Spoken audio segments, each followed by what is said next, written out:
Hey, welcome to Rancancook. Welcome back. I'm glad to be back myself. And we were a few minutes late today. We had to make a call, so we were just now getting this together.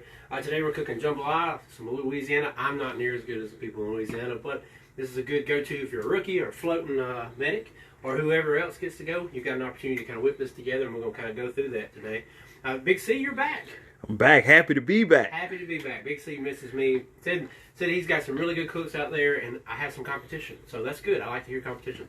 So today we're doing jambalaya, and we'll kind of talk about something I've been on my mind. So what I've done here, Big C wants to zoom in, I've kind of already got everything laid out. Now I'm doing easy jambalaya. I know people do it, mix their own ingredients and all that kind of stuff.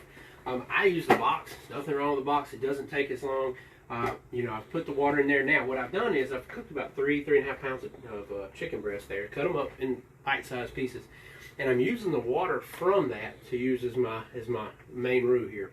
So I'm going to add all my stuff. I've done peppers and onions. I did some green peppers and some red or yellow onions, or white onions, excuse me, and I've already sauteed them, so they're ready to go. My sausage is already cooked. Okay, now some people will put the peppers and onions in there early.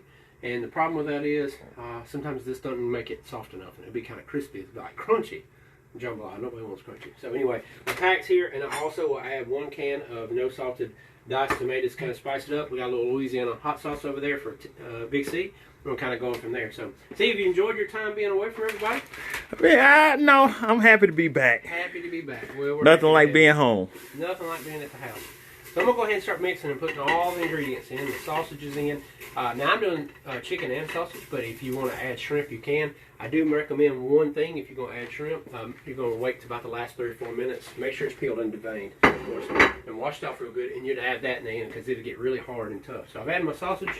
I'm going to start going ahead and adding my rice. The water came to a boil.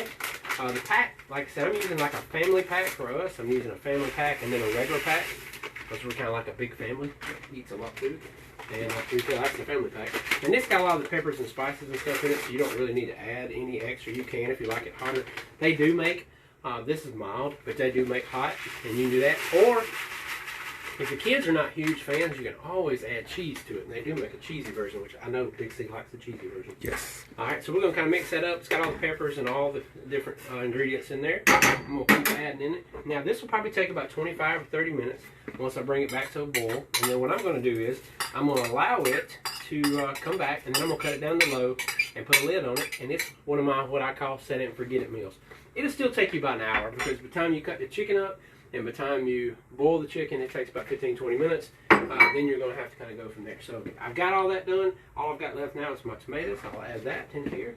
And like I said, drain the tomatoes because you don't want that extra water in there. Drain that. We'll mix it up. Of course, we'll get a picture afterwards. I was going to try to cook it early for you guys, but we had to make a call. So speaking of calls, and here's my chicken going in.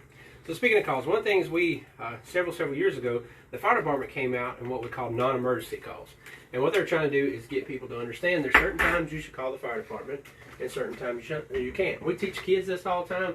At my high school yesterday, we had a whole big talk about emergency and non-emergency calls. And I was telling them that some of the calls, oh yeah, you can look right here as I stirred up. So everything gets good and stirred. We want it good. And then the sauce all mixed up nice. The rice will get tender.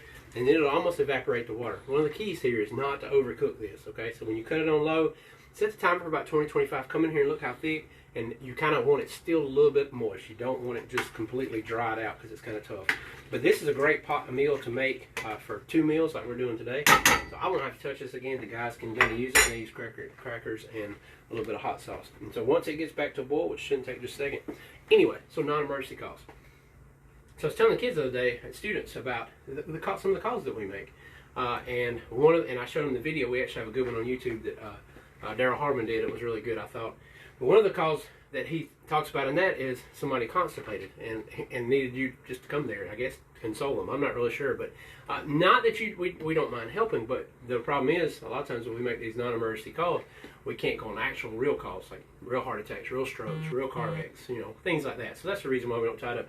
One of my favorites I've heard around here was, and this is true, is a lady actually got locked in her car, Big C. She was locked in her car with her in it. And so, bless her heart, I guess she had a lot going on and forgot all she had to do is pull the handle. They actually had to talk her through that and do that. And that actually happened, not making fun, but it does happen because people just aren't thinking sometimes.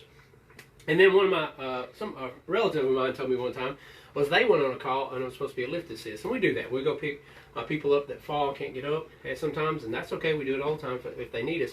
But they actually went in the thing, and the person was sitting in their chair fine, but the remote had fell over on the opposite side of the room, and they needed them to go get their remote. So if you'll see, tying up an engine, probably for that, probably not the best idea. Obviously, we did it. We don't mind. But like I said, just kind of, not that any of you guys that watch this are going to do this, but, you know, definitely tell your little ones, and definitely tell our older generations what is a call and what's not an emergency call. I feel like that's good. That gives us an opportunity to make calls that we need to make, and kind of go from there. See, I cover everything. You covered it. Covered it all. So non-emergency calls, like I said, we'll come help if you need us, but like I said, make sure you really need us, and we don't mind a bit, and we'll make any of the calls. Like I said, even all those calls, we've actually made the runs on. So, and I think one of the YouTube video also showed like somebody lost their dog and they need to come find it. You know, we don't get cats out of trees or anything like that. We can, but you know, we'd rather not if we don't have to. So anyway, we appreciate your time. Like I said, if you look in here real quick, see, I'll show you this. It's come back to a boil, and so now I've got all that. I've kind of stirred it up. Try to use you a pot that's pretty thick on the bottom. A lot of times that'll keep it from sticking. And like I said, we're gonna cut that down to low, and then we'll put a lid on it. And I'm gonna set the timer for about 20 minutes, and then I'll check on her here in a little while, and we'll have us some jambalaya. So I am glad to see he's back. I know he missed me harassing him all day long. But I even had Welcome Back Carter theme music playing this morning when he came back. Welcome back. It was beautiful. So y'all should have been here for that. So anyway, Rancancook, Big C, Cod Vision out, and we will see you till everybody bye. See ya. And we'll catch you guys later. Appreciate it.